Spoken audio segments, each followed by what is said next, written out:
Welcome to Book Club, you all. Hi, we're so happy to have you guys here.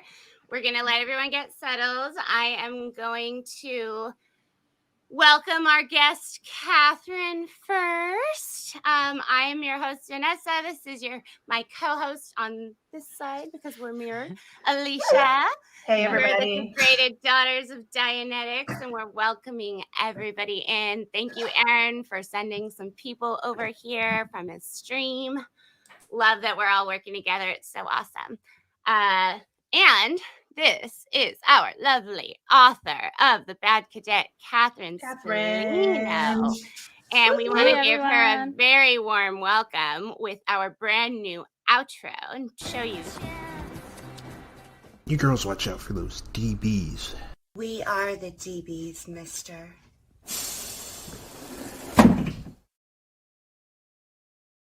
Nice. Love it. So anyone who's ever seen the movie The Craft, that's where it's inspired from. This was like our baby. Yeah, the women get off the bus and he goes, "You girls watch out for those weirdos." And they go, "We are the weirdos, mister." So and that's kind of been our life theme. So now, welcome, Katherine. We are the DBs. How does it feel? It feels great to be with the DBs. I've been called a DB many a time, so this is only appropriate. I know. It's brilliant. We're taking our words back. We're taking some of our vocabulary back, and we're going to use it as a good thing, not a bad thing. Yeah. Oh my gosh. I wish I had my SP bracelet on. It's hanging in my bedroom. Yeah, you could have. The best. Was that just, am I tripping or did that have gemstones in it? Oh, it was in the sun, so no. It's like sterling silver. I was like, how do I get the diamond encrusted SP bracelet? Fancy. I was really looking into it. I'm glad I asked that question. Yeah, but Claire sent it as a gift. She's like to welcome us all to the SP Club. Claire Headley. So guys, check out her website, Blown for Good, or any of their merch. I just got some really cool sweatshirts. I can't wait to get them. Nice. Oh, cool. I can't wait to get some merch too. And Alex has some really cool like SPTV crew merch. I really want to get. I'm going to have to check it out too. Oh my gosh. And we have a couple announcements to make, but first I would love to introduce my child, Stella. She's here today with us because she comes to all the book clubs with me when we're in person, weddings as well. Baby showers. She's my person. Cute. I love it. She's been my emotional support and psychiatric service animal for 12 years. Wow, that's awesome. Love it. Yeah, so she's getting dressed right now. She's putting on her outfit that says Boss Witch. I love it. Perfect for us. Perfect. We have a couple announcements. I know you guys definitely want to see her dress, though.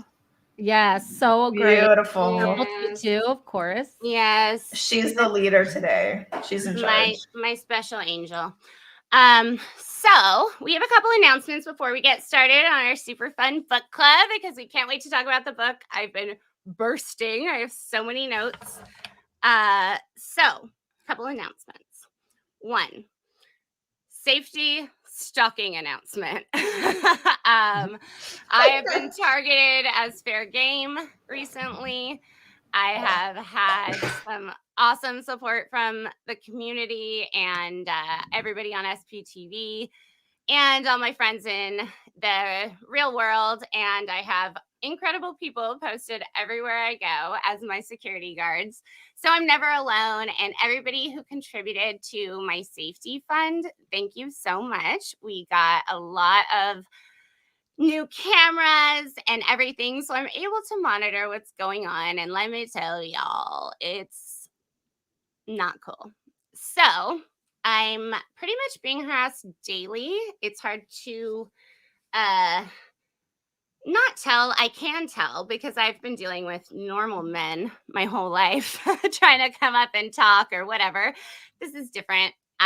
This is intimidation and it's not cool. So we have a new game that we're playing and it's called OSA or Creep. So because I was just piling up the footage of these people and I was trying to verify that they were like someone who worked. But you know what, guys? That's what they do. They make it impossible. They hire PIs. They hire this person. They pay cash. So we're just gonna totally start playing a fun game where I'm just gonna film them and you guys like tell me what you think because sometimes we're blasting every time. Spooky. I've had some people come up, like I'll be standing in line with my arms full of plants and a large man stands right next to me, like staring, and then they'll call me in line and then all of a sudden he doesn't need anything. Or things like that. They're just like, we don't need to deal with that as women and especially as children of Scientology. Anyone who read this book who's here today understands the kind of nonsense that we were all raised with. So we're out here doing the best we can. And we would love if you guys would just like play this game with us. It's easy for me to do it instantly on Instagram and TikTok. So that's kind of the method we've been using. We're at Degraded Daughters on both, if any of you guys have that. And then if you're interested, I can put it on shorts, but it kind of just, I feel like people don't love shorts on YouTube. They're always complaining. So I haven't been doing it. And then second announcement is that we are now monetized, you guys. We're so cool. This has only been 2 months that we've been doing this. And when I was watching some videos early on, it said like, you know, don't expect to get monetized for quite a while. And it took me a while to build up subscribers, but we've just been telling our truth and stepping into what we really feel is the right thing to do. And we've had such awesome support. So like, so thank you. Yeah. Thank you for joining us and for sharing. Yeah, it's really, really awesome. We are also just waiting for, I don't know, a couple, like, what are those emojis from Mr. Apostate Alex? Because he's very busy, but he's trying to help us. So once we get those, we can sell memberships and you guys can support us even more. And we can work on this a bit more full time because we're just holding down real jobs, lives, everything right now, as a lot of SPTV creators are. So thank you. Big shout out to Goldie. We love you so much. Thanks, Goldie. You're the best. And then I'm going to be talking to Erin later about Sea Org recruitment of underage children and women. And Katherine and I were kind of talking about that just before we went live. She can vouch for that, as can I. It's kind of a dark thing to uncover. So I'm glad that people are talking about it. And we're here to bear witness because it did happen right in front of our eyes. So that's the theme of our really cool book today. That nothing is ever about that if it's good or bad for the children. It's if it's just good or bad PR. And that was what I just was reminded of in Katherine's book. It's never like the Sea Org recruitment was stopped because it was bad PR. It was creating bad PR. It wasn't because it was bad for the children, right? So it's all just so dark, really. And I'm proud of everybody for being on this community and everybody. The second gen's muscle is flexing, and I think they're afraid. There was even like a trolley video made about me yesterday, and I'm just not going to even respond to any criticism because I think that if nobody's talking about you, then you're not doing it right. So, hey, we're here, we're telling our truth, and let's just do it, right? Alicia, you want to tell them about that idea you had for like how we're going to start? So we're going to do a fun little kind of game, if you will. We're going to do, so reading this book made me and Vanessa both realize how many specific things there were growing up in Scientology and maybe just LA area, but just mainly Scientology. So we're going to just do some like rapid fire, like little words, things that are going to bring any second generation, third generation back to their childhood. So things that you remember growing up Scientology wise. Okay. So reading the book, Katherine reminded me of the Tiger's Milk bars that we used to get at some of the stores that, you know, were so good to us. They were like peanut butter and chocolate, or carob probably. So sugary, by the way. Yeah. I mean, and we didn't get sugar. We didn't get that much sugar. I think they considered it like a protein bar, but it wasn't. If you look at it I looked at the ingredients. I was like, this is so unhealthy. And Cliff Bars too. I loved it though, yeah. because we didn't get sugar. Yeah, they were so yummy for sure. They were so good. And also, really quick, I see that Laura was in the chat. Laura, I fucking love you. I'm digging you. I'm fangirling on your lives. It's me, just FYI. I'm sorry. I think that you're dope. I don't know you personally, but I'm loving it. I'm loving your content. You're amazing. I do know her personally, and she is great. And I also want to give a shout out. Thanks, Erin. Thanks, Erin. So sweet. Awesome. We really appreciate the support. Thank you. And also we're looking for ways to honor our culture. Like other religions have culture. We left our religion, but there's still some things that like jog our little, like our CalMag and our right. So we're gonna continue on the list. Go ahead. Yeah, so Catherine, if you have any, go ahead. I got fistful of vitamins because only we could just pound a fistful of vitamins and think that was horrible, and it wasn't. I used to go and spit them out in the bathroom because I didn't like to take them. Still a bad gag reflex because of that. So thanks for that.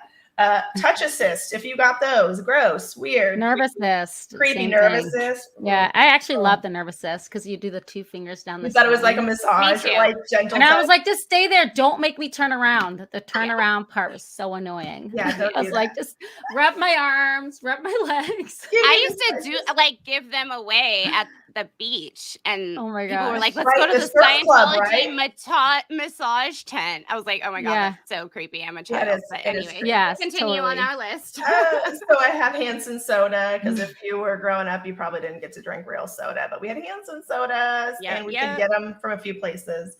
There's George's General Store, which Catherine reminded us of.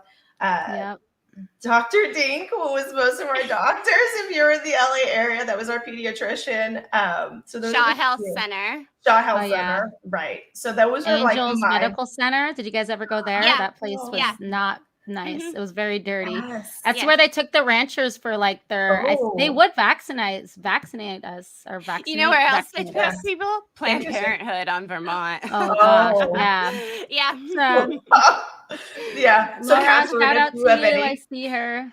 I also knew Laura too, just so you guys know. We lived together briefly after the Sea Org. We partied together. I just wanted to put that in there. So excited that she's speaking out too. It's like awesome. And now we can jump back into our. You know what got me? You reminded me of chicken picking.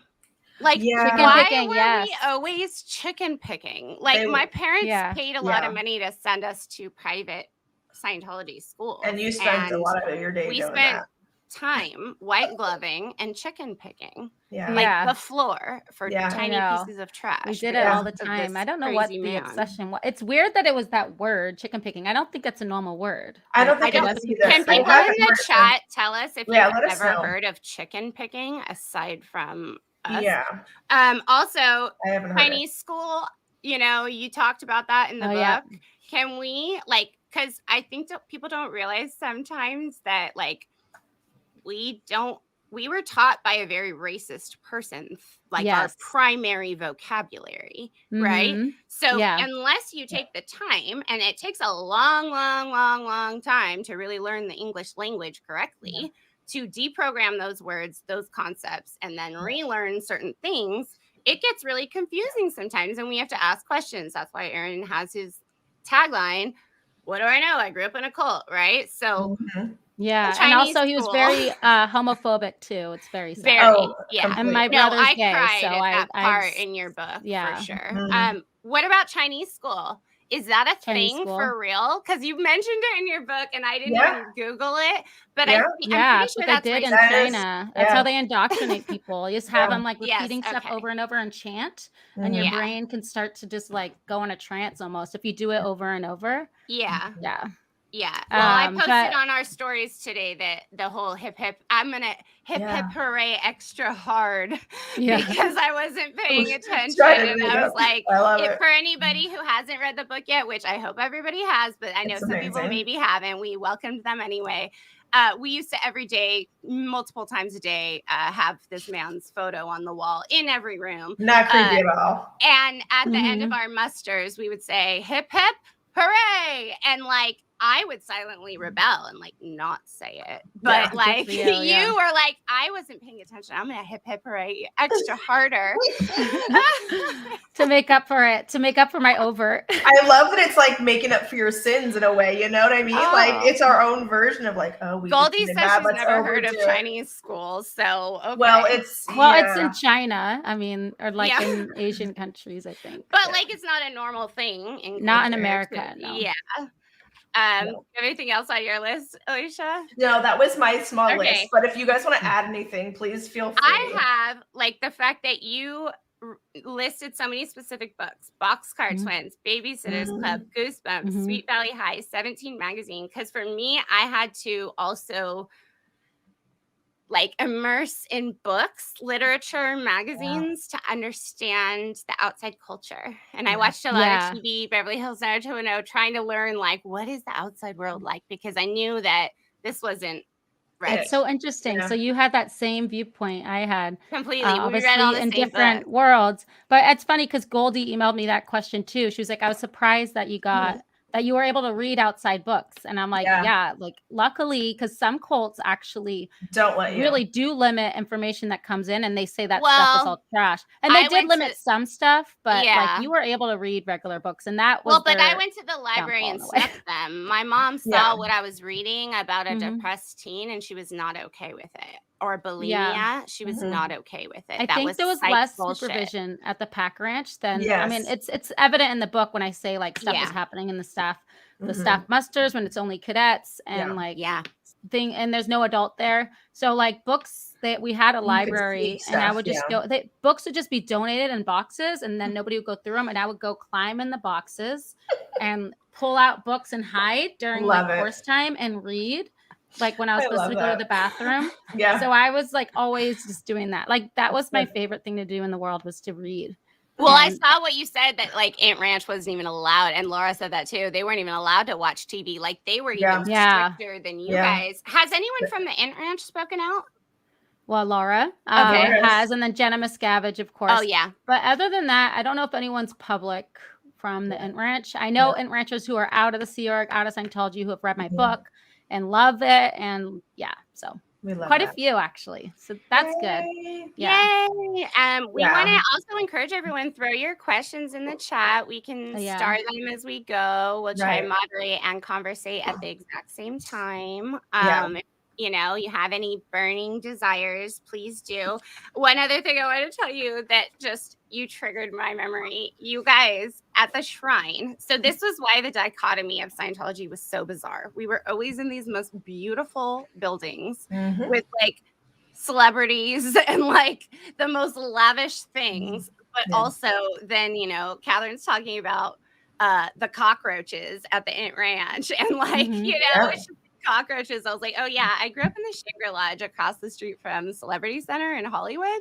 There was cockroaches everywhere. Everybody, that's always their thing. So it's so funny. We were always going between these lavish worlds of like extremes. Broke people trying to afford Scientology because it's so expensive, and our parents worked so hard to try to get it. Obviously, your parents were in the Sea Org, but it was a normal thing to be like what they would call middle class back then. But then we never got vacations. We didn't own homes. We didn't, things like that because it was all going to Scientology at the time. Yeah. But you reminded me because you're like, I snuck down to the childcare, and the childcare at the shrine was lit. Like we were watching movies. Wild. There was pizza. Yeah. I don't know why it was so wild. But because they didn't care. They wanted to keep the kids quiet. Yeah, I think that's it. 6-hour event. We were there for like till 2 a.m. Like it was so nuts. It was nuts. Yeah, and then you reminded me about how all the Sea Org members who I used to see in their outfits, like in their naval uniforms all the time at the base, would be in the most ridiculous, like prom dresses. Oh gosh, it was the time to dress up. And you were like talking about like, I felt so beautiful. I got to wear a real dress. And I'm like, I could totally see that. And I saw that on you guys. Like I got to wear, I remember my mom being like, the Sea Org members get to wear real clothes. Yeah. So it was a big deal. You planned for it. I saw a question here that I can't star it, I don't think. Oh, so okay. I wish I could, but it's from Peggy. Read it out. If I had a ghostwriter, and I just started it for you. That. Thank Go you. ahead. Do you want me to read it? Says, question, Catherine, were you the solo author? This is from Peggy Dooley. Thanks, Peggy. Were you the solo author of your book, or did you seek out a ghostwriter like a non-Scientologist could help? So maybe that's a silly question. No, it's a great question. Oh, you posted it. Thank you. I wrote it myself, and it was because I wanted it to be in my voice. I do love the books that are out there on Scientology that have been ghostwritten, but there's something emotionally that I really want to make sure was laid out on that page. And I felt I could do it, even though I have not graduated high school. Yay, me. But I read all the time, and I just edited the shit out of that book over and over and over to get the grammar right, to get the scenes, to get the dialogue, because this is like my baby, and I wanted it to be as good as it can be. And then my friend Miriam, who's in the book, would read it and remind me about stuff or help me, like, this scene could be a little better. Maybe you can add more about what you are feeling here. So she's amazing. She is going to come out with her book sometime in the next year. Yeah. So, and I'm helping her edit her book. So it's going to go both ways. And then my husband is a writer. So I got really lucky, and he would read it and also give suggestions. An editor, just so everybody's clear, is not a ghostwriter. It's somebody who helps you craft your book and give you suggestions and ideas. But I am still the sole writer of my book, which I am extremely proud of. Love it. Yeah. Awesome. Congratulations. And let's give a shout out to Miriam. I'm so excited. Yeah. I don't know you either, but I freaking love you. And from the book, I was like, you're the sweetest. I would have loved to be an ethics babe with you. Like, come on, you guys were having the best. She was she was so good at smirking. The best time in the worst situations, like that's literally though, it reminded me that's how we had to live. Like the kids had to have each other's backs, and you got really good at lying too. And she has a podcast out if anybody wants to follow, and it's what is it? The Lighthouse Project, I think it's called. Project. Yeah. Children of Scientology present the Lighthouse Project. So that's amazing. You guys can find it. I put it on my Instagram stories a few times and on my Twitter. But she talks about the abuse that the Jane Does from Danny Masterson's trial went through, and like that, just breaking it all down to understand like why these women felt you were basically brainwashed or pressure to not report what happened, or they did report it and were told it wasn't rape. It wasn't. Yeah. And they have 8 episodes, by the way, for that podcast, because I just finished the 8th one. So it's amazing, and it's 4 or 5 women. So and they talk about different stuff each time, and it's amazing. And they're welcoming to other people as well. If anybody wants to add to the conversation who's been a former Scientologist, you're welcome to reach out to them, I believe, because it's a collaboration. Which is cool. And Christy's just obviously the best. We love Christy. And also this morning, in the last couple of days, Liz Gale has been giving me a peek at her upcoming book, which is going to be so good. It's about to come out as well. So excited about that. And I want to bring up some other things on here from Marilyn. Thank you so much, Marilyn. I love you. You're so kind. And we love that Marilyn now has her own channel. So if you guys haven't yet subscribe, please. Back to this is her channel. She's awesome. She's an incredible knitter. We have our Mike Rinder Xenu outfits here from her. Oh, that's awesome. This is very sweet, Jen. Thank you. You're all such strong and beautiful women. Thank you for sharing experiences with us. So I had posted yesterday a funny email that I got strategically at this time asking if I have ever done LSD, which is, as we know, the fucking question that gets asked and you get dequalified for the C Oregon. They have a lot of just conspiracy about whatever. So I basically posted it just to like ask what people thought, if it was OSA or not. Everyone was like, OSA or creep. 1 million. 1 million% OSA. Nobody even says that in real life. But anyway, I said, I'm just waiting for them to sign it, either ARC or ML. And then Julia caught on. She's like, I'm stealing ML, sending ML because I want to steal that from Scientology. So we're going to start bringing ML back, you guys. For anyone who doesn't know, it means much love, but it's almost ironic because it's always like a harsh order from an executive. ML, comma. You're like, that's not it. That's not love. Here's a great question. Peggy, Catherine, Peggy, Julie, Catherine, were you the solo author of your book? Oh, we already saw that one. Sorry. Yeah.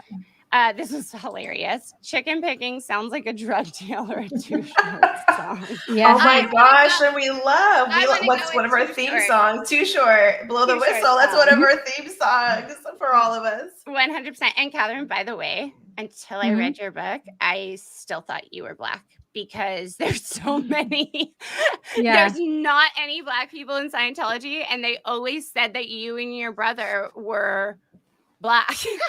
Well, I literally had no idea. Too, I was dying. I was like, oh my gosh, this is the most ridiculous thing. It's so sad. I had no idea of my culture or where I was from, and I had to take it from like movies and just be like, I guess I'm like the girl from Clueless, even though we're like nothing alike, even though they're rich and living in Beverly Hills. Because the other ones were all like, oh my gosh, it's a chapter I chose to keep and put in there because it just shows how little I was associated with my family and like knew nothing about my past or life.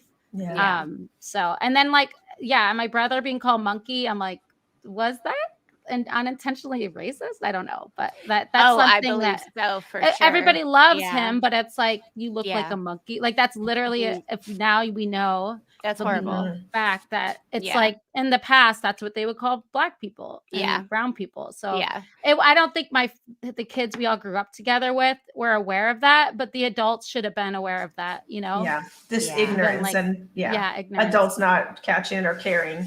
Yeah, and it was an affectionate term, like the kids are his friends, and nobody was saying it derogatorily.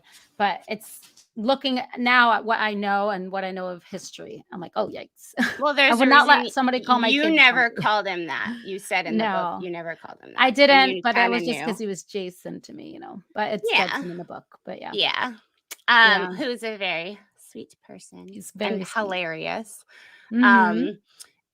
Also, on the note of culture. Because we grew up in the shadows, even though we were in Los Angeles, I really think that we have very unique influences. Like for me, my culture and Alicia, we've talked about both of us lived where we were the only white women in like I lived in Pacoima for a long time. Like I work in Sylmar right now, and I'm used to being almost like the only one who looks like me. And I think that our cultures have more been, and our like beliefs and style and everything have been so influenced by where we grew up too. Because we're from Hollywood, you know, like in California. And it may have been a different experience for Scientologists in Clearwater or other places. Probably I'm so lucky that we got Tupac and we got like some normalcy. Yeah, the LA some riots, like pop culture. We all talk about that a lot, affecting our lives, and the earthquake. The earthquake. A lot of things that affected us that weren't just the cult. You know, I had a chapter on the earthquake, but I was like, I guess it's not relevant to me, like in Scientology. But I was like, it was a very momentous occasion. It really was. And I was like stuck in my bed. I couldn't get out of the sheets. Yeah. And then they had us all go outside of the AB because they were worried it was going to collapse. But they had us all line up with all the Sea Org members because it was the middle of the night and we were right across the street. And you were at the Shangri-La. Yeah, and it was just filled with Scientologists. And that was by CC, right? Is that right? Yeah, directly across the street. It's still there. It's still kind of filled by Scientologists. I don't know if it's as poppin' as it used to be, but it used to be so fun. There were so many kids there, and like, so I mean, now I look back, I'm like, so much neglect, but you know, totally. That's the theme of your book, pretty much. It's just sad, but so beautiful, you know. And you see how normalized it is too, because you're just used to it. That's all you know.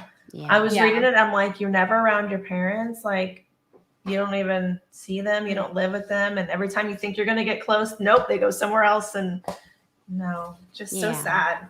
Yeah. And I also was like really taken back about the part when you kind of run away and you go down the windy hill and you see the family playing in the waterfall and you're like, I wonder what that's like to have a family like that. And I was like, oh my God, I'm glad that somebody else thought like this, because I would always be like, I wonder what it's like to have a family that sits down at dinner, ask you how school went, like give a real actual care and concern that you're in school and doing good, and like, you know, all that that's not so important in the Scientology world. So it was really nice to hear that. Like, not that it's nice because it sucked for all of us, but it's good for to us have that awareness. To say it. And to see that you're not alone and having those thoughts. Like, I think that's been really cool. Is like, anybody who's a second gen who grew up in the 80s and 90s are like, oh my gosh, you're taking me back to that time. I'm not crazy. This was real. Like, not like they think they're crazy, but sometimes you kind of push it away. It seems unreal. Yes. And then you read it and it's like, there's something, one of my friends, I'm really close with, Amy, was like, you validated my life. Like, thank you. Like, it's there. It happened and I'm a survivor from it. And, you know, she's doing well, but it's like, it's hard to do it on your own and not have family supporting you. Because their whole strategy is to isolate us. And it works on a few levels. One, something affected me in your book was about, there was always like a comparison between what you were trying to be. Was it like, you described someone who liked being upstat. Like, I liked being upstat. I was like a theta potato. Like, I liked that positive reinforcement, right? Then there was also the kids who were on the I wrote it down because on it, like at my place it'd just be called ethics, but you guys had like your special program, right? Like the EPF, which is like the RPF. Not the EPF though. It was something else at the ranch that I had never even heard that term, but it was three words.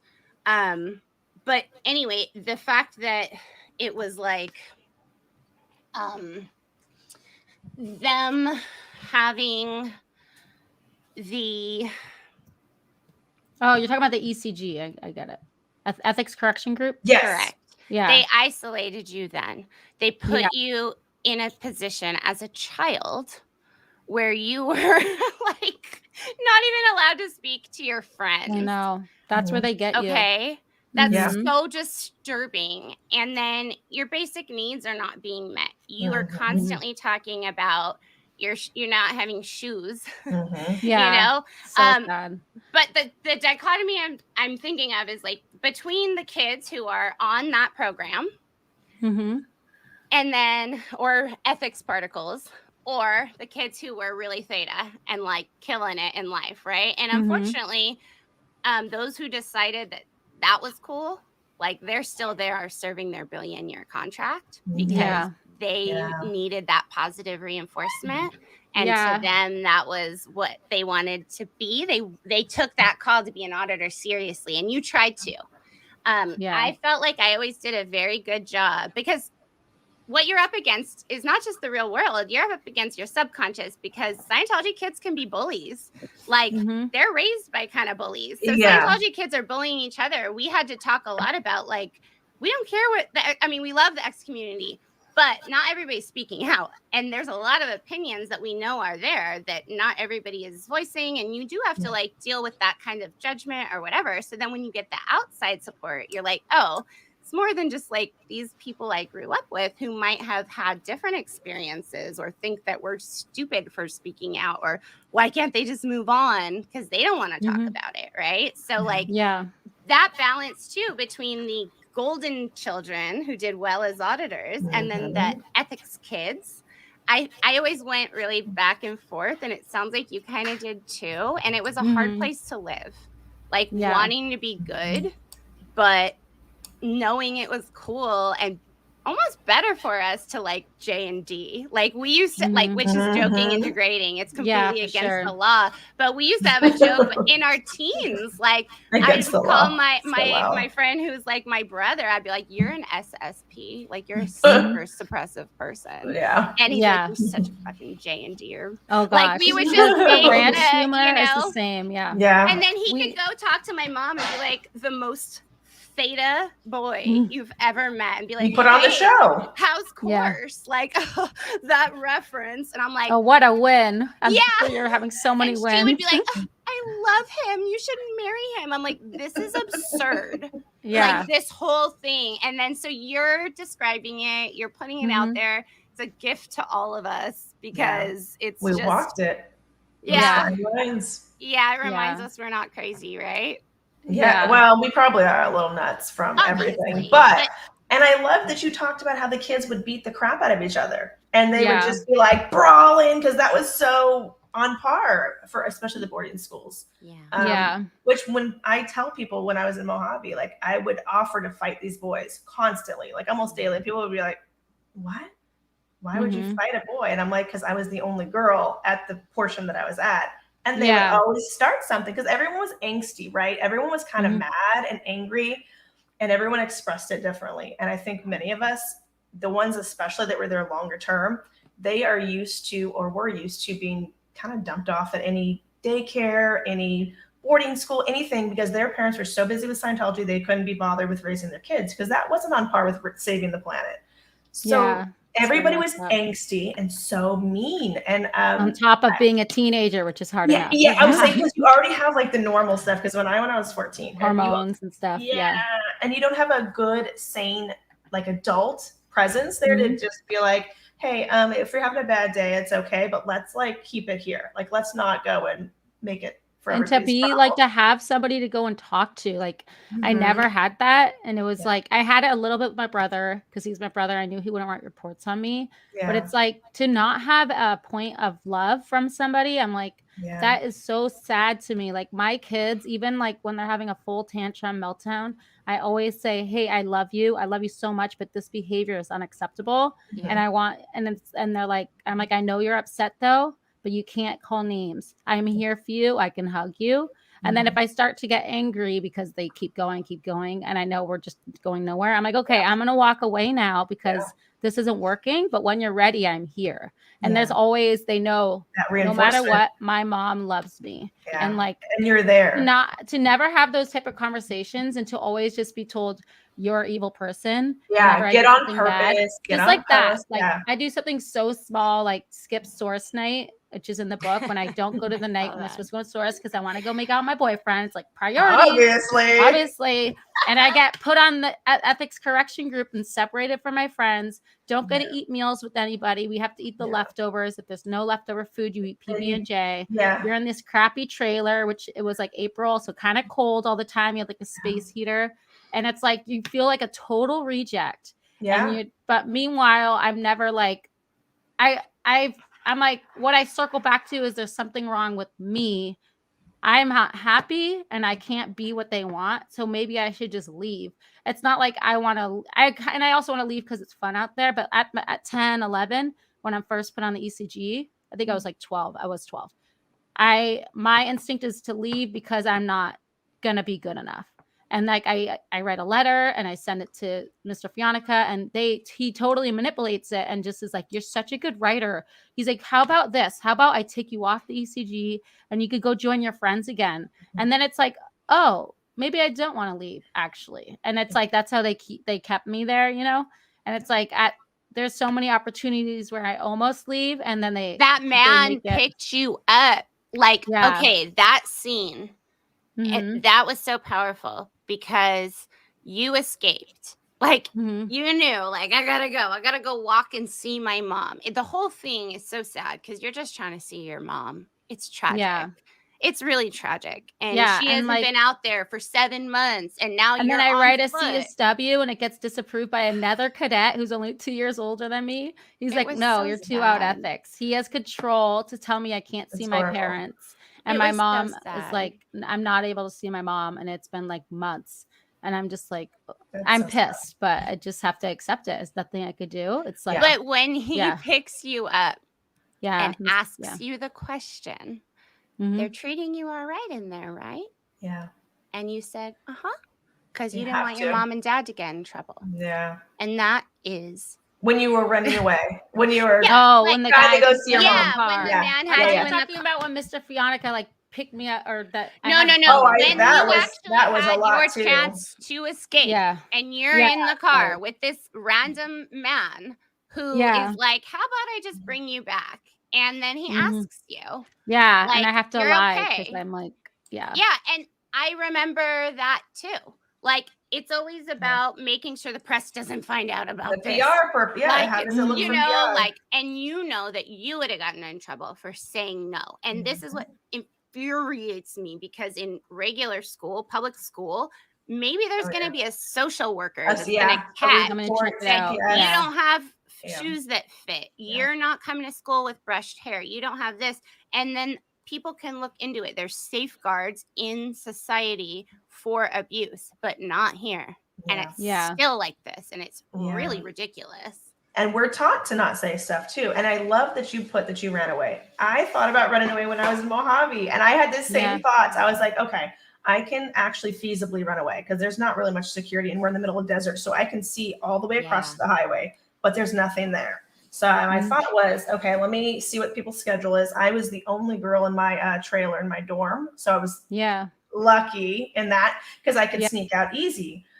Yeah. But I was like, if I get out there, what am I going to do? I'm going to go hitchhike and end up on the, like not good. Like, I'm not going to say the words because I'm sure YouTube won't like it. But what you put in the book is I'm going to end up or like, assaulted or something. And I was like, well, maybe I'll just see. And so that was, and I used to tell my parents that when I would come home, I'd be like, yeah, I ran away. Like for a while, I lied to them. And I was like, I did run away one night and I made it to the highway. And they were like thinking it was kind of funny. Like at first they were like bewildered, but then they were like, did she really? And I was like, I guess you'll never know. You sent me out there. Like you did this. This is what it was a dream we all had, but hers was like, I mean, she's in the middle of the desert. Like, I mean, I don't know. Where were you at this point when you walked away? Alicia, for myself. For when I actually ran away, I was at the ranch. So I was in the mountains. Yeah. So definitely like the sun was starting to set and like things could have definitely gone sideways. Yeah. Like I could have not got a ride and just been stuck out there. And there's no cell phones then. It's only it's like 1998. And just out there, cougars and stuff. Yeah. And then I like stop at the bikers bar. I'm like, there was like, could have been an inebriated man. Like, it's just so many things could have happened badly, but I'm lucky that I was a nice person that picked me up and they brought me back. I'm lucky in that sense. And nobody really even noticed. It's like, yeah. And you notice that most of these boarding schools are in the middle of nowhere, are very in isolated places. I always used to ask questions like, why are other schools so isolated and like in the middle of nowhere, like hours away from anything? Yeah. It's obviously not like a coincidence that they're just so isolated. They want it that way. It's very much at all. It's very much on purpose. Woman being attacked by the local was horrible, trying to get to her child. That was discussed recently on SPTV. Yeah. The mom was trying to get to her kid at the ranch. And it was on the, oh man, Catherine, you gotta get on this SPTV. Things are flying these days with all of the second gens speaking. Oh my gosh. Which one Laura, was that one? Gary and Aaron that was were on, and I think there was one other person on it too. It was with Jackson, right? Yeah, Jackson. They were just it was a really incredible live, and Lara just spit so much truth that it's cool because everyone has been, like, how do we do this in the best way that authorities can do something about it, kind of thing. And then it's fun to just like let your lava flow and like we're just trying to like tell our truth and not so much be perfectionists about it. Let's just like all be here for each other. And it's really fun. And I think it's really freaking out Scientology. Yeah, I'll definitely listen. I've been trying to. I pull it when I can, but you guys, Alicia, right? It's like when you have the kids, just like you do what you can. Oh my gosh. I was reading your book while on mom duty because I was at a scout camp with my son. And I was telling you before we started, I was reading about how L. Ron Hubbard lied about being the youngest ever Eagle Scout. And I'm like sitting here at a Boy Scout camp and I'm like, that piece of trash. Like, are you kidding me? Like, why would you lie about this? This is stuff we can look up. So many lies. It's so Everything. weird. Everything is a lie. Like Yeah. I'm gonna put a few questions or a few things up just so you can see people are thank you, loving your Red book. Girl. Appreciate They're loving it. And another question for you, Katherine, just so we can get some of them, because I know there's a few starred. So they're asking if your book is available as an audiobook. It is in process. I'm like on chapter 20. So hopefully in the next month and a half, and I will do like a whole promotion flurry, let everybody know so they can let everybody know on their channels and stuff. But I'll just text you all, be like, tell everybody my audiobook's available. And then our lovely Marilyn, she said her cult took away her Little Women book. I love that book. Yeah. Oh, man. I mean, clearly it doesn't work because Elizabeth Moss. My whole family are bullies. That's our friend Tyler. He's awesome. I'm sorry. You can be a part of our little like kind of orphan family if you'd like. We're a little bit degraded, but you're welcome in. Tyler's been part of my orphan family. You're welcome to the party. You can let your volcanoes erupt with us too. Yes. For the chicken cooking. Yeah. So true. We couldn't afford that. That's funny. Okay. So true. It's true. I mean, you'd think, right? Yeah. I have some questions in the email I do want to make sure I get to. So let me ask them to Katherine while we have her here. Perfect. Because they are good. Yeah, we have some really good ones. Are these the ones from Goldie? Yeah. And a couple other people.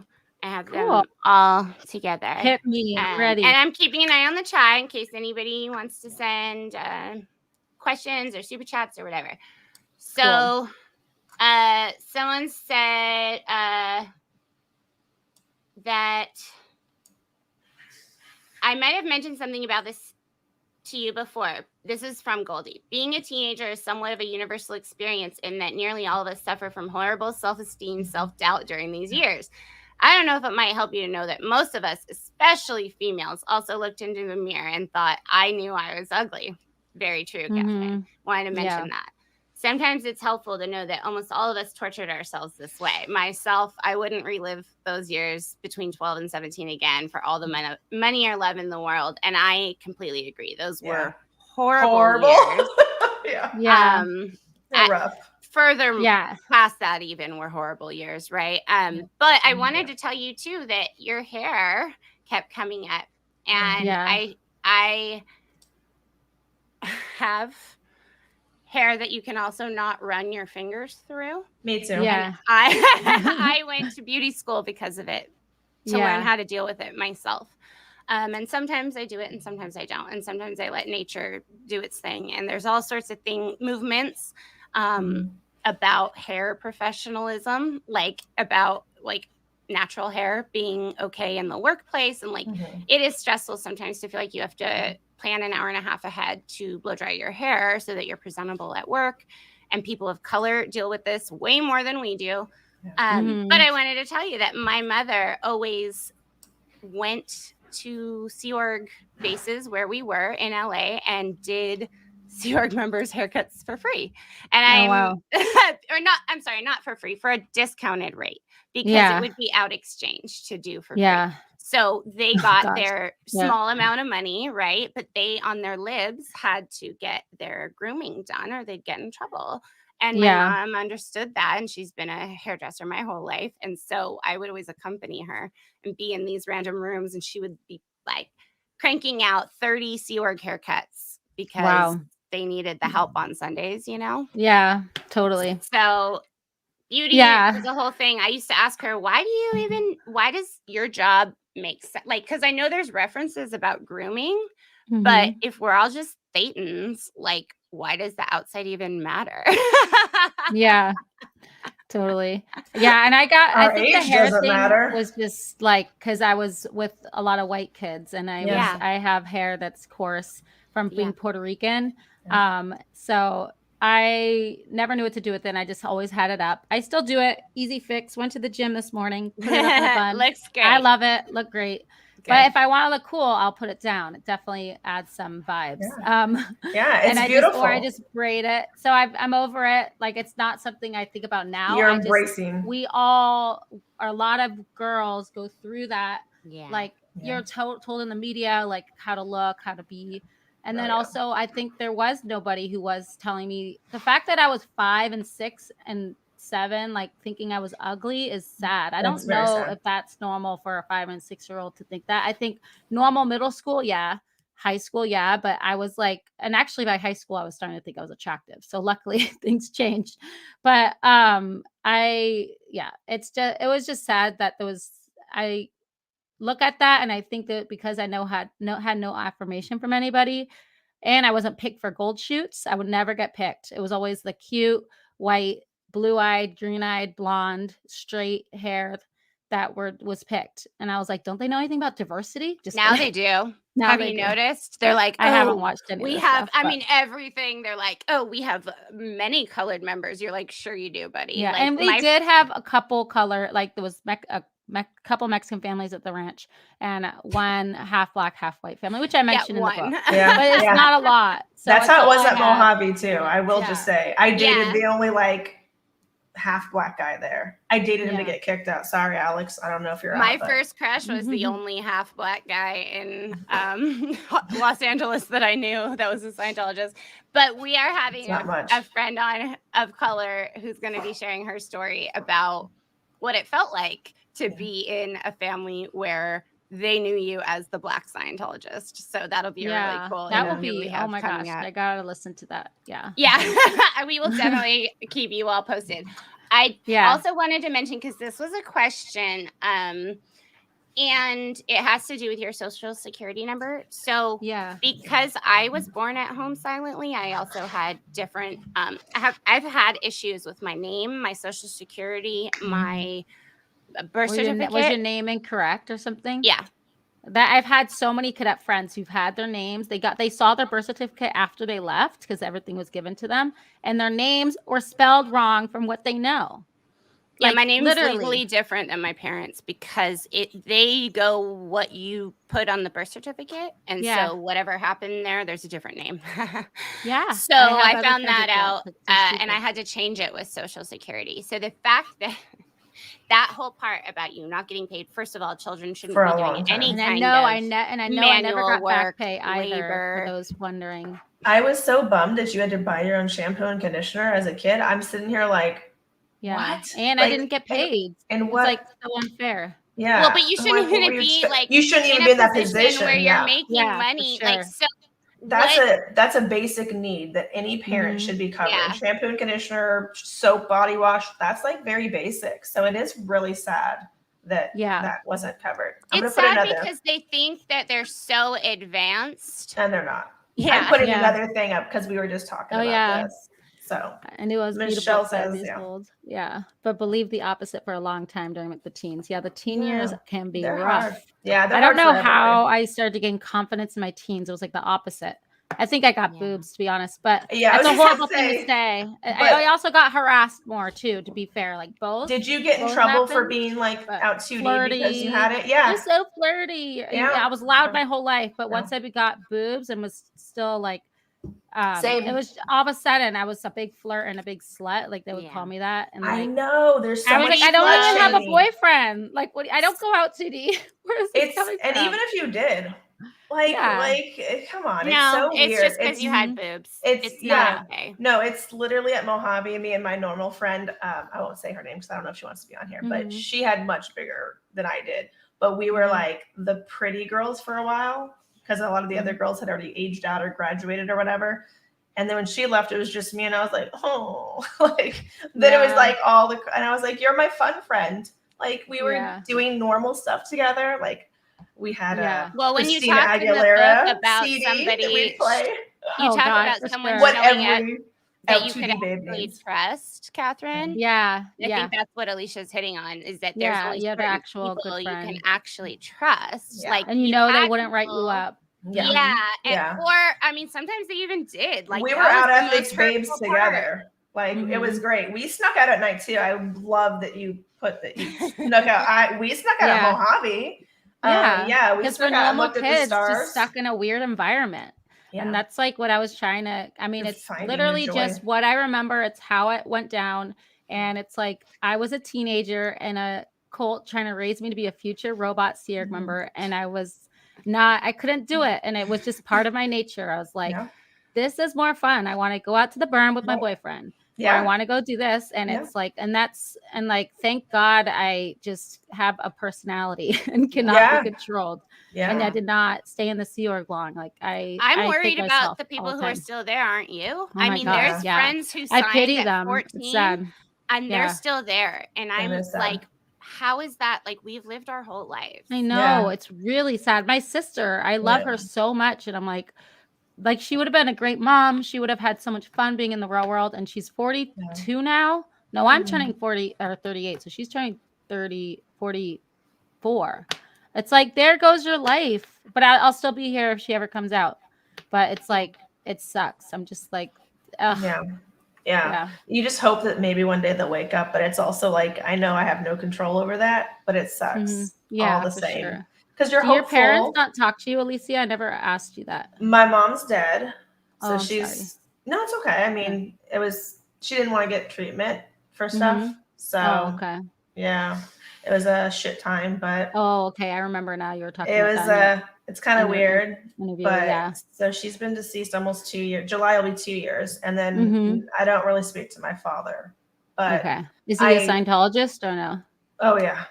Oh, okay. Yeah. Well, then that's how me and Vanessa know each other. That's literally our dads worked together when we were kids. Oh, okay. And so we kind of knew each other, but we never hung out hardcore, but like we knew each other and saw each other at parties.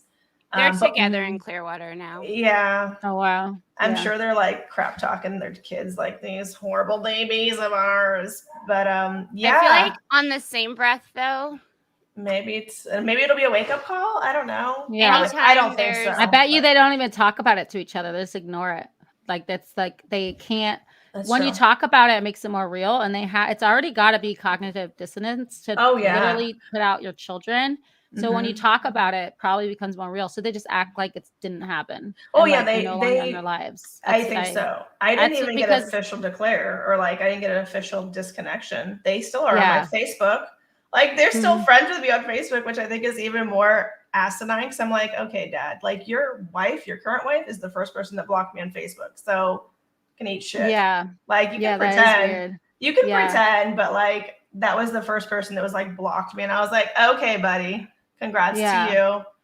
But that's the line that they choose. My parents and my sisters, when they stopped talking to me, they're like, we just need a break, was how they said it. Yeah. And I knew it was disconnection. And then I sent out a holiday card. I always do every year of my family. And then they sometimes will send a card out and it'll be a picture of us, like when they were visiting, of our whole family with them. Yeah. They sent out a holiday card with my exact one that I picked from Shutterfly.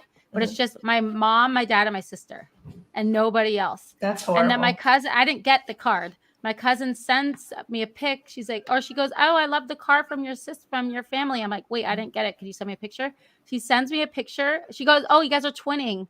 Sends me a picture, and it's the same template from Shutterfly that my sister copied. And then it's like to show, maybe they have to do conditions because of me. I like to show that they're separate. They're like, we're going to send out a holiday card of just our new family. Yeah. It's like my mom, my dad, and my sister. And it's so hurtful. I was like, that was so unnecessary. And they all are clueless, my extended family, or they didn't know like that was happening. And I was like, just so you know, they're not talking to me like intentionally. It's so hard. We have to tell people, and it's weird. It's obnoxious. And I try not to do too much, to be honest, because I want my aunts, my sister to be points, or them to be points of contact. So I try not to. You don't want them to. Yeah, I say. I always tell people, please don't not love them. Like be there for my parents. Love them even more. Yes. So that if they ever wake up, and maybe ask them questions, but I always tell people, don't ask them questions in front of other people. Like I knew disconnection would come at some point for me. I didn't care so much about my parents because I didn't think my mom would, because she had her own issues before she passed. So she would always tell me how scared she was of disconnection with her kids, because one of her 4 kids is still in. So she was like, I don't want to risk not being able to see my grandkids. And I was like, Mom, you should still say something. Like, we all deserve to know we were born into this. And if you have issues, you know, you should say something. I think it's like, you're right. You got into it thinking it was like a cool kind of, you know, hippie-esque movement. Because back in the day, it probably was a lot better than what it is now. Although the ideologies are still really shitty, in my opinion. Yeah, for sure. But yeah, she would never do it out of the fear. And since I knew that that would be something that would happen, I purposely spent as much time with that one sibling as I could. Every time we'd go to visit, I'd stay at their house with their kids. I was the godparent for their first kid. So, yeah. And then, you know, you just don't hear from them. And it's like, oh, coincidental. It's so sad. Yeah. It's weird. It's they won't like, name it, you know it's happened, or like you just are like, really, you could just do that without even saying anything to me. That part is so cold. I'm like, wow. Yeah. But it's weird that like other people around don't see it. I'm like, do you realize that we haven't talked since like our mom's funeral service? I mean, I got a breakup letter from my own father. Yeah. Like, who has to deal with that if they're not like, there's people who are in jail, prison for murder. Their parents are still visiting them. And here we are trying to rescue a few dogs and help a few second gens. And we're horrible they would prefer that we live separate lives. So it's pretty harsh. I wanted to mention, Catherine, back on the topic of basics and like your shoes and stuff. So when we have at my workplace, I work in Los Angeles at a company contracted by the county for people who are in mental health crisis. And when people come in, we do an inventory. And one of the first things I do is check to see if they have workable shoes, as well as hand them a shower caddy with shampoo, conditioner, soap, toothbrush, any kind of toiletries they're going to need, feminine products. Also, by law, we have 3 meals a day and 3 snacks, and they're able to get fruit or something else healthy anytime, as well as access to beverages. There's so many rights that people have when they're in our care and going through crisis. And it's just so sad to read that you did not have those basic needs, that you were struggling. Your constant theme was like, did you remember my shoes? And like, it's truly sad. I watch some members who don't have suitable shoes, and I'll try to take them out for a walk, and they're struggling. And those are basic life needs. And we'll donate. Like, well, if we don't have the funds, somebody will go out and buy them shoes at Payless, because that's such a basic need, that the fact you did not have that during your developmental, I mean, everything else on top of it, but you didn't have shampoo, you didn't have conditioner, you did not have underwear. That's something I ashamed. I felt like it was my fault, which is so ridiculous. A lot of us internalized it. I will say that's unhoused people in general. I mean, that's the unhoused community. A lot of people don't have pairs of underwear to change into, and it's embarrassing. And they're gonna say, I took a shower, because they don't have another set of clothes. And that's what you are going through as a child of a Sea Org member.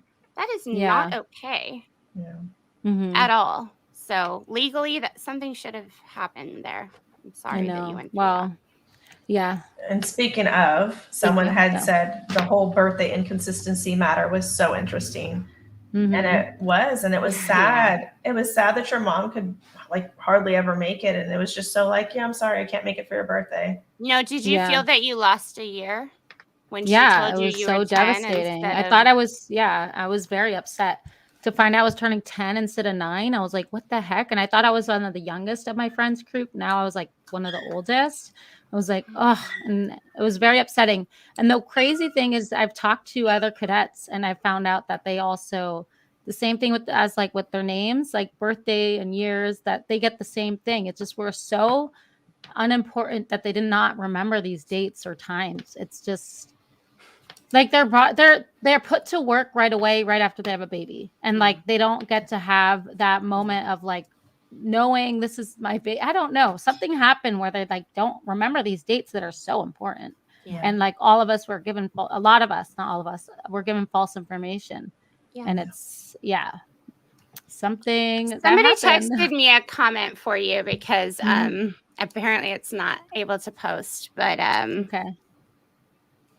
they said, morning, everyone. My first book club experience. Catherine, I was saddened in the earlier episode about your father's disconnection. I know your dad from courses in LA with him as the supervisor. Enough that I know he isn't a dark soul, but definitely under that spell of evil force. Thank you for speaking. It's making an impact. Oh, that's really sweet. Thank you. Yeah, it's been weird because some people don't know, but I managed to get in contact with my parents. I hadn't talked to them in like 6 years. Thought it was 5 years, but I realized it was 6 years, which is sad because my twins are 6, turning 7. And they talked to me. I got a number through Aaron, actually, because somebody contacted him from watching our interview. But it was very weird to talk to my family. So good, but they acted like everything was normal. And I'm like, you realize we haven't talked in 6 years. And my mom's like, I know, it's too bad. I'm like, can we see each other again? She's like, well, I'll have to talk to my ethics officer. And I'm just like, there you go. That's the bottom line.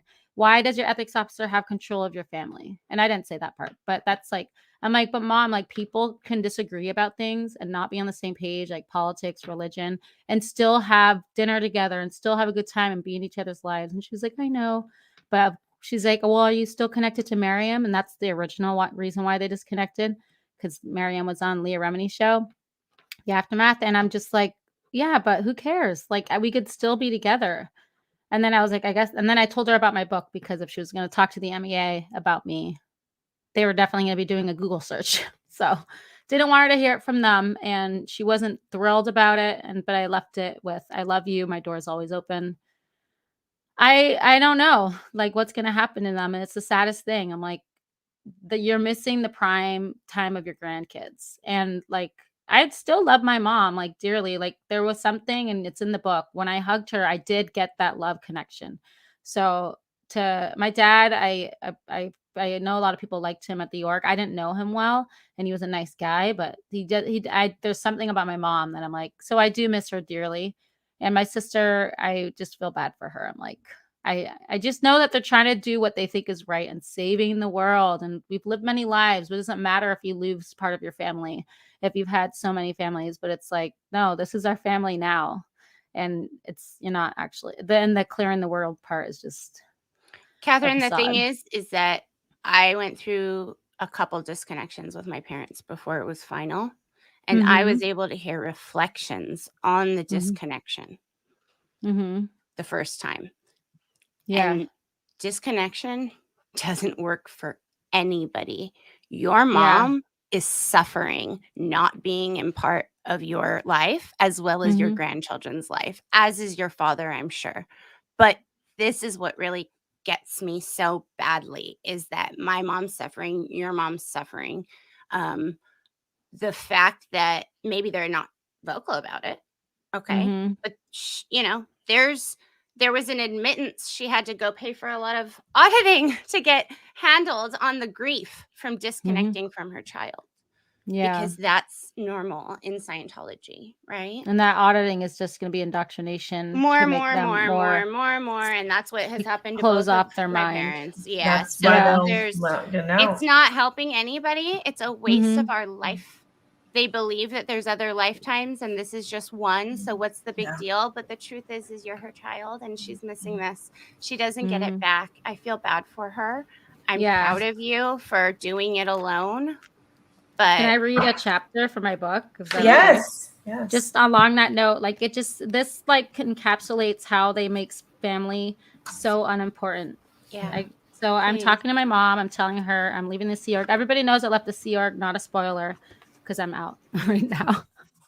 But I'm talking to her I'm talking to her that I am going to leave the Sea Org. And this is the conversation we have. Like I'm trying to make it so it's like better for her. So that because that's another thing that kept me in the Sea Org was like I didn't want to make my mom sad. So sorry, I apologize. Okay. Okay, so I'm sitting with my mom. What is it? She asked. I'm going to leave the Sea Org, I said in a low voice as I glanced at the man across the large round table. You are not allowed to say that in public, but he seemed busy reading the newspaper, so I plowed on. I don't do well in post here. I feel like I'm creating dev tea instead of helping, meaning creating problems. Also, I really want to have a family one day. It's not like I can leave at 25 and just go have a baby. I need to start my life first and then get a husband and one day have children. I smiled at this. Don't you guys want grandkids one day? My mom peered at me, then shrugged. I would prefer you stay in the Sea Org. It's like, really? Like, I'm telling her what my life dream is. And she's like, I would just prefer you throw that away and just stay in the Sea Org. Just be here. Yeah. Well, that's true. But I think that there's a deep human urge that is deeper than intelligence. It's animalistic. It's primal for your young. So even though their words say that, I know, and I can trust me, I can count the amount of times I've seen my mother cry on my hand. Yeah. It felt very good to see her cry because I knew that there was a human in there who was allowed to be human for the first time ever in front of me, and then would apologize for being griefy because her own parent passed away. Right? I still have that when I get emotional. I sometimes can feel bad about it. And that's that indoctrination that I know. And I know I'm allowed to cry. It's better to let it out. Feel your emotions, acknowledge it. Strong. It's just and any Scientologist or ex-Scientologist who watches this, like, it's okay to be sad. And it's okay to feel emotions. And like, then you could process them and move on from there. And it's like, it's good. It's nice to have a good cry every once in a while. Please do. I mean, the fact that we didn't have emotion for so long or wasn't allowed to show it, that's why I'm so passionate about talking about mental health. Because when all these sit in us for so long, we get sick. And then it's either mental illness, physical illness, or whatever. But we got to start expressing it. And what I've noticed in a lot of people's journeys is the second they start expressing it, it's like that episode of Seinfeld where like the guy who was funny all the time, but then he got like sad one time and he wouldn't stop crying. That's literally what happens. Once you start feeling, you're like, I feel everything. And then it's really overwhelming. You know, we weren't taught how to manage our emotions. That doesn't mean don't feel your emotions. That means don't let your emotions ruin your life if you don't want them to. Because emotions are emotions and they're waves and they're rivers. They're moods are moods. And we can always be an executive in our life, take a step back and be like, okay, I feel this way right now. Let me have 15 minutes and see if I still feel that way, right? Like, exactly. But we weren't and that's what I try that. to teach my children. Like, I know you're upset. I know, like, if you need to go to your room and calm yourself down, it's not a timeout. It's more of go and find some space. And I do the same. I say, I'm getting upset. I'm going to walk away. I'm going to calm down and I'm going to come back. And I try to model that behavior. And like my other one, like one of them, I'll be like, you can go. He takes a lot. He calms down from exercise. I'm like, you can go run up and down the block if you need to. Yeah. And when you're ready, we can talk. We don't have to talk right now if you're not ready. Like, just understanding, like, it's okay to be upset. And you feel that emotion. And once you're done with that and not harming things, throwing things, kicking things, but you can feel those emotions. And then here's some healthy ways to feel them. Yeah. And when you're ready, we can talk and figure this out, you know, and it's cool to be able to do that with my children and it helps me too, to like learn how to regulate my emotions. And I've gotten better and better at it from having children, because you have to be the adult, you know, and sometimes that can be hard to do, but you know, that's beautiful that you're doing it so different. I'm like, I always try to talk about that just because it's so different for us, because we're not raising our kids the way we were raised. So we don't really have a playbook. You know, we can't really like, you can take the certain things that you like that your parents did. And which I had none. You weren't around them very much. And so I wasn't raised in a household at all. So which is so sad. And when you were talking about maybe going somewhere, you're like, I don't even have a house to go back to because we don't have a family home. My parents live in the Sea Org. Like, I can't even. And your outside relatives, like, that was so sweet in your letter, because I have a lot of family members also who didn't understand what we were going through. It was always like good PR when the public family was around. Like, we just didn't want them to be worried. So I'd be like, I love everything. I'm doing great. And like, anyway, the fact that you also are isolated from the rest of your family. So there are people there who might want to help, but like honestly, it would be it would take so long to explain that. And there was no Leah Remini in the aftermath. There was no going clear. When all of that came out, we really got tools. But I do want to say that we have about 10 minutes left, so I'm going to start reading off these starred ones because, you know, we got moms here who got things to do. The kids got games and stuff. I wanted to bring this up. Goldie says, if you personally know someone who is involved in Scientology and who has had a terminal illness or cancer, please go here. So this is an awesome new site that they've been compiling. There used to be a site called Why We Protest that I would be on regularly. It's probably still there. There was a pretty accurate list, but not everybody would be there. But a lot of like Scientology deaths were marked. And now this is a more accurate way. Please, anybody, if you know, this is a really cool thing because everybody knows people who have died prematurely of cancer. I'm really happy that this is happening. For this, for this one, it's funny. It's like I didn't choose those boobs. Don't come over at me, at men lurking. Yeah, exactly. Like we didn't choose to have our boobs. Okay. We postulated them in, guys. And guess That's what? really Sometimes they get hot if you're trying to cover them all the time. Do you want us like to walk around in flannels all the time? No, we can't do that. Yeah. So no, it's like, it's a weird thing to say. And I also don't want any young people watching this to think, oh, everything's better once you get boobs. Like there's a lot that comes with that, like sexual harassment from older men and eyes staring at you. But yeah. And I just became confident, like my acne started fading and I had contacts. Just all of those came together and I started to feel plain, sometimes pretty was like my vibe in my teenage years. was like what I thought. Yeah. On that note, I always felt sorry for the girls with a bigger bust. They got the wrong kind of attention. Totally. Very true. Especially in Scientology, you just had boobs, then you were basically 2D. I got in trouble because my top was too tight. Like my uniform that was issued to me that I had no control. You had no control over that. They're like, you probably picked it because to be tight. I'm like, why would I do that? I don't want it gaping, and it would gape and show my bra. It was so frustrating, and I couldn't do anything about it because the uniform I see didn't like me, or I sensed that she didn't like me because I had always borrow her daughter's shoes and clothes because you didn't have your own shoes. But she's like, what? Lord like, forbid. what's up with her to like not even care enough to be like, oh, I will help you. I will get you these shoes. It's so weird. It is weird as an adult now, especially. Yeah. Just wanted to shout out one of our very close friends, Alicia and I. Love you too. We are happy to have everybody here. On this one question, as women raised in the church, did you face sexism among any friends you had? Because I had severe sexist friends who had slut shamed all the girls they knew. Yes. I definitely thought the girls were treated at the ranch very derogatorily by the boys. Yeah. And I was determined I would never, no shade to my friends who did end up with the rancher and married them. They've grown up a lot since. But like that, their sense of humor is very derogatory, especially towards women. And it was, in a way, it exposed me to that very young. So when I was dating, I was like, any man I date will treat me nicely and not tease me for fun. And I'm like, I am not the butt of your jokes.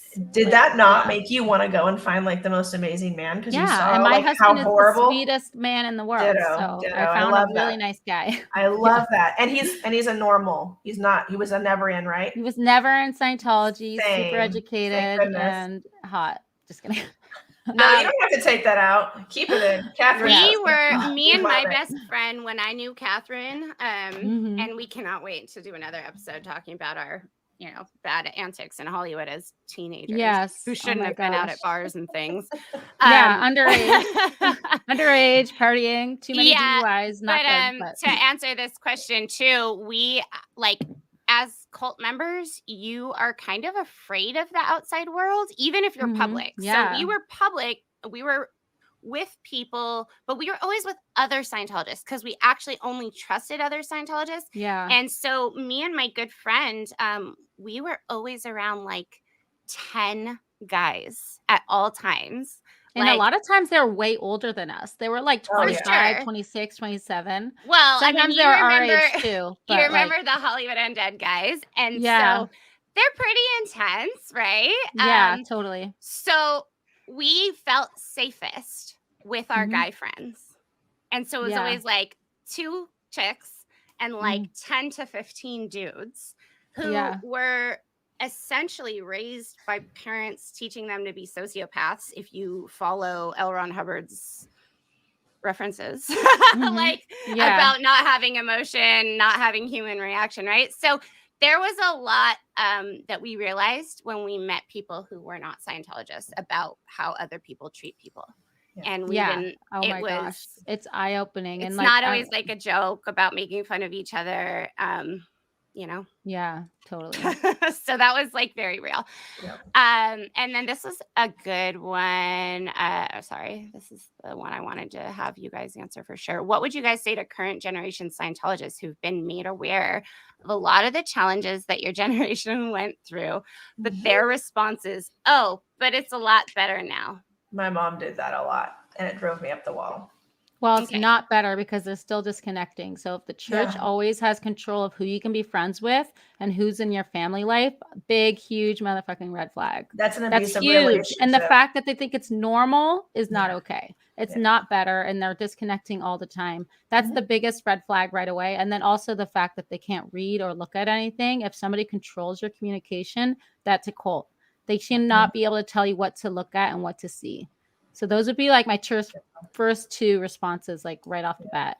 And then from there, once they realize, because it's really tricky, you have to fight Scientology by knowing Scientology. And that's the hard part, because you're hitting on things that are just so elementary, right? Yeah. And then from here, when you've gotten more space, you can go, oh, it's a lot better now. No, the entire thing is corrupt, and it will never be better now because the references are abusive. Like, but people don't get that right away, right? Like they don't get that child Dianetics is not okay, or like deeply not okay. Like it won't be salvaged. There's no getting better now. But that's their core belief. That's just their core belief, and they have to stick to it. So no, it's not going to get better. It takes a while to see. And I would say, obviously, if I was talking to somebody who was having doubts and they were like, but I think it's a lot better now, and be like, oh, I would engage in that conversation and not just say, no, but this, and this, because then they're just going to put up a wall. I was just explaining what is not better. But if somebody literally said that to me, if you have a friend who's thinking about it and be like, but I think it's so much better now, like, oh, what do you think is better? And ask them and see what they say, and then have a dialogue and be like, oh, okay. And like, and have you had to lose any friends? But just I a get question. So upset because I hear these answers and they're so fake. Because I try this too, and then I hear about what they're telling people who are members of LGBTQ community about. Oh no, that's not. It's that's okay. Allowed now. No, we even never though there's said it was references 1-1 to be gay. So I know that these people are just lying to themselves. They're trying to not lose their. They literally lied to themselves. I had a conversation with my dear friend who's in this book that I grew up with, who disconnected from me as well. But when I was like, I don't understand, and this is before everything went down with Leah Remini's show and everybody disconnected.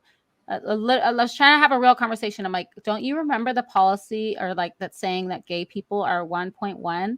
I'm like, how is it that our friend is in a band and is out and dating models and still a Scientologist? And she was like, I don't remember that policy. I was like, what do you mean you don't remember? It was everywhere. It was scattered in references all the time. Homophobia was everywhere in Scientology. It was an aberration and it had to be audited out. And that's a fact that they have in text, and people have posted on the internet the facts. She doesn't remember. She literally she's lying to herself. She brainwashed she's lying herself. To herself. She just doesn't have an answer, so she's giving you that answer. She doesn't want to lose her mom because she will fall apart psychologically. So she's doing everything she can. That's my opinion. Is that and her dad? There's no good answer here. So for her, she's doing mental gymnastics. And they're giving them these new reasons. So that's why this is a tricky question. It's like, yes, you can engage, of course. Don't ever just like, you're in a cult and this is all bullshit. Of that course, would never work. That's cult 101. But like, it's so triggering for us. It's hard to sometimes. hear their like lies to themselves, basically. But you know, the more it builds, It's the tricky. more they want to walk away. It's and then I know Catherine's gonna go. I want to show this one. Currently reading the Bad Cadet. Sometimes I can't believe it's not fiction. Then it has to be true because you just couldn't make it up. I highly recommend this good read. So true. We recommend it too. Our truth is always stranger than fiction. I always want to say, is this real life? Yeah, for sure. It is. It's very dystopian, I would say, this novel. And it's like, and I did keep it, not novel, it's a memoir, sorry, this book. That is my life. This is my life. I based off of my journals and my memories to the best of my ability. And I wrote it intentionally to create these scenes and to recreate the dialogue I have with my friends. So it was a real world, which it happened. And so people can put themselves there and really picture what it's like, what child indoctrination is like. How was it that I was able to get out? You see the thread of myself always questioning things. And even then, even though I left the Sea Org, yay me, like so proud of myself for that. Left it at only 16 years old, just turned 16. To be able to have done that, and then it still took another 5 years, and I will talk about that in my second book, of that indoctrination of the mind that Scientology had on me. Some shitty shit happens where Scientology does stuff to me personally, calling me evil and horrible when I did nothing, and I still was a Scientologist for like another year. Like, it takes time. You have to unravel it. And that will be a whole another story. And I hope to get that out in a couple years. But and on that note, please be gentle with everybody speaking out who is fresh out. Everybody, please be gentle. So challenging. Like she just said, it takes a long time. It took and there's stuff you have to learn. Yes, a lot of tools that we need to be able to properly understand and really it's a learning experience. You guys are really here watching real life cult members healing. Like, this is kind of fascinating social psychology. So really please be gentle with people. I'm really proud of that guy Mitch who just came out. We're gonna chat with him because he did the Dianetics commercials. Holy moly! Cool. He's like a Scientology celeb. But you guys just be gentle with people, please, because we're trying to be supportive, and we know how rough it can be, right? And how rough it's already been. Please keep that in mind. You have no clue how rough people's lives have already been, especially if they're getting out of this kind of stuff. They're trying, and they're standing up, and it's really admirable. And we wish that our parents would do the same. So. Yeah, for sure. Thank you so much, Catherine. We adore you. Thank you. I love your book. I can't wait for the second one. I really please keep telling the ranch stories, guys. If you were in a boarding school, ranch school, please. That was my main reason for ever speaking out. Was I saw I was looking for content on Mojave because it just seemed like such a weird, like it wasn't real, and I couldn't find hardly anything. And my first comment ever on YouTube was to Ian. I don't know how to say his last name. I don't want to ruin it. But he did some content because he went to Mojave after when it moved to New Mexico. So I was there in California. He went later. But I'm so loving everybody speaking out about this. Catherine, your book is amazing. You doing all the talks and going on everyone's shows, and it's amazing. And Laura's doing it. Fuck yeah, Laura, you're awesome. Yeah. Hopefully I can see you in person one day and give you a big hug if you're cool with that. Obviously. Oh my gosh, she'll totally accept it. She's a love bug. She's a lover. Consent first, because we didn't get to have control over so much. So consent first. But I just want to say thank you, everybody who's read my book. Oh my gosh, thank you, ladies, for having me on. It's been awesome. This is a masterpiece. Like I have so many notes we didn't even get to talk about because this is the most fun conversation. But like, wow, good job. Yeah. Thank you, guys. I loved when you got in trouble for the Lisa McPherson thing. I just had to say that. Oh my when gosh. You called it SQ for that, I was like, I know. And if anybody has questions that they still want answered, DM me on Instagram at the Bad Cadet or on Twitter at the Bad Cadet. I am here. Oh my gosh, love you, Laura. Laura, you're a bad flashing babe too. I love it. Are you to have you on? Yeah. The backflash will never stop. Backflash, please. Yeah, ever. Totally. Ever. All right, I guess Janice and Mark are having something in a couple of minutes. So if everyone wants to head over there, there's more SPTV content I all love that. day. Yay. I know, we guys gotta work together. Love you guys. So it's so cool. This is so nice. It was so scary to decide to speak out like shit. you guys are doing now. Like I almost didn't do it. 2 weeks before my book came out, I was gonna be anonymous. And then I decided to own my shit and just be out there. And it feels good. It's freeing. Proud of you. I'm still like 2% scared, but mostly pretty excited to be out and talking and sharing the story because it needs to be told. It needs to be told. Love you guys. Thanks everybody. Bye, joining guys. the 2.5%. You don't have to be scared. I mean, we'll hold your hands. I know. I'm not like cool. very little. Sisters together. Yeah. It's pretty cool out here. Okay, just it's everybody. It's pretty cool out here. Yeah, it's pretty fun. Right. Thanks everybody for coming. We'll talk to you Bye, soon. everybody. Bye.